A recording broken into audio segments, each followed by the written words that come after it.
C'est un projet qui me tient à cœur, ça fait depuis 6 mois qu'on travaille en collaboration avec la startup FinTech pour développer ce qu'on appelle un chat GPT dans la langue algérienne.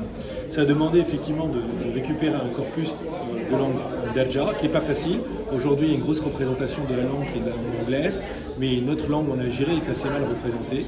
Et donc le projet, on a commencé avec une version 1, avec un ensemble de corpus qu'on a récupéré déjà pour développer un modèle et sur lesquels les gens aujourd'hui sur le site hadrna.ai commencent à l'utiliser. L'occasion aujourd'hui a été de la lancer pour faire un appel à contribution pour avoir beaucoup plus de gens pour augmenter le corpus. Pourquoi augmenter le corpus? Parce que plus il y a de données, plus le modèle devient de plus en plus intéressant et plus le chatbot et la façon de converser avec de l'IA générative devient intéressant. Et donc nous avons une vocation d'ici la fin de 2024 d'avoir un modèle qui sera fourni à la communauté et on commence à demander aujourd'hui des contributions sur le site hadrna.ai avec des traductions des annotateurs pour développer ce corpus et pour avoir une représentation de l'Algérie.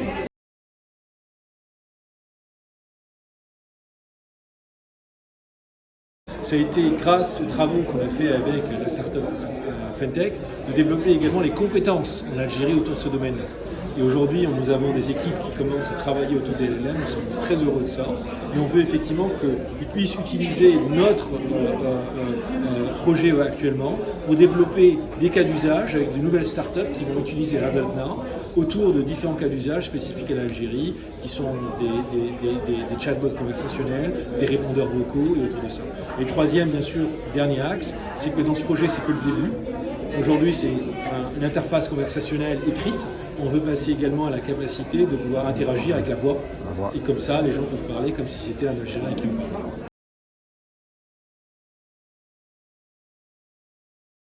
Le futur d'Adna, c'est effectivement ce qu'on appelle un LLM inclusif qui doit comporter toutes les wilayas dans leurs différentes composantes, dans leurs différentes façons de parler. Donc effectivement, il n'y a pas que l'Arabia et le Tamazight, il y a beaucoup, non seulement même au niveau d'Arabia et Tamazight, de façons de parler qui sont différentes, et de façons d'écrire qui sont différentes, en plus de tous les dialectes qu'il peut y avoir dans l'ensemble des wilayas algériens. Donc aujourd'hui, pour avoir un modèle qui puisse comprendre l'ensemble des Algériens entre eux, il nous faut effectivement beaucoup plus de données. Et ces données-là, c'est fait par des gens qui vont contribuer sur la plateforme et qui vont nous permettre d'avoir un corpus.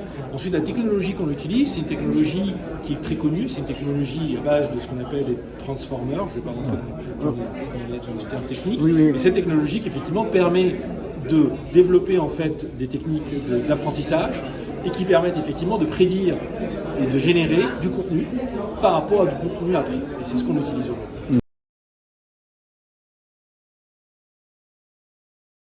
C'est un modèle qu'on a développé qui est open source. Pourquoi? Parce qu'on veut effectivement que l'ensemble de la communauté puisse se l'approprier. Et nous, on pense que open source n'est pas compatible avec le développement de ce qu'on appelle une économie de la connaissance. C'est très important pour nous que les gens qui vont l'utiliser vont développer des produits autour de ça, qui vont ensuite vendre avec des cas d'usage qu'ils vont développer. Mais on tient effectivement à ce que, parce qu'on a une contribution de l'ensemble de la communauté algérienne à ce produit-là, à cette plateforme-là, que ça reste open source. Parce que nous pensons qu'une plateforme open source est la base d'une économie de la connaissance. La seule façon aujourd'hui d'améliorer les capacités de ces modèles-là en termes de réponse et surtout de qualité de réponse, c'est d'augmenter la taille. Aujourd'hui, tout ce qu'on a pu récupérer est du domaine public, c'est autour de 2 gigatokens. L'objectif est effectivement de monter à un nombre beaucoup plus important pour avoir des modèles de plus en plus puissants. La limite, pour nous, il n'y a pas de limite. Plus on pourra avoir de données, mieux ça sera. Et plus on pourra avoir ce qu'on appelle de gigatokens. Alors gigatoken, c'est quasiment la quantité de données formulées dans le langage d'Alja dont on parle aujourd'hui.